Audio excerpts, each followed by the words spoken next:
Tuloy-tuloy pa rin ang ating balitaan at update ho tayo sa mga balitang tinutukan ng ating mga provincial station.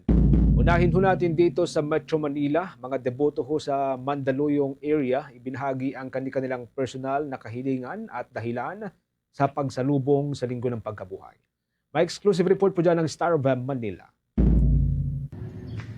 Mataimtim na ginunita ng mga deboto ang tradisyonal na pagsalubong sa Pasko ng Pagkabuhay o Easter Sunday ngayong araw sa isang simbahan dito sa Mandaluyong City.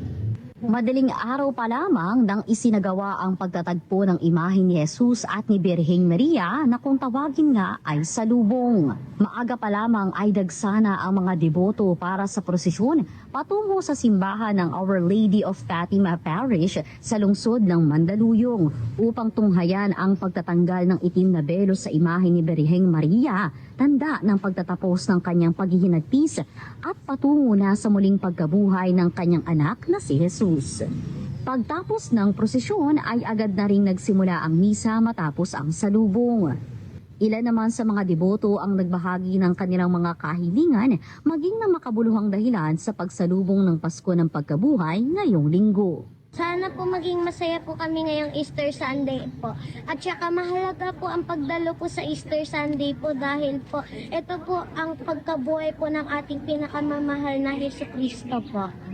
Kasama na ang buong aming pamilya ay kapayapaan, maging maunawin sa kapwa. At para sa buong mundo, kapayapaan, lalo na sa Gulf area, para lahat ng taong apektado ay magkaroon ng unity sa halip na gera.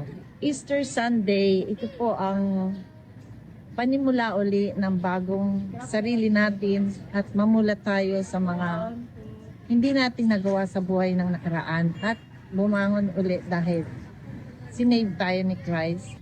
Mula rito sa lungsod ng Mandaluyong, nag-uulat Star DJ Kimi ng 102.7 Star FM Manila, and this is Bombo Radio Philippines, the #1 and most trusted source of news and information.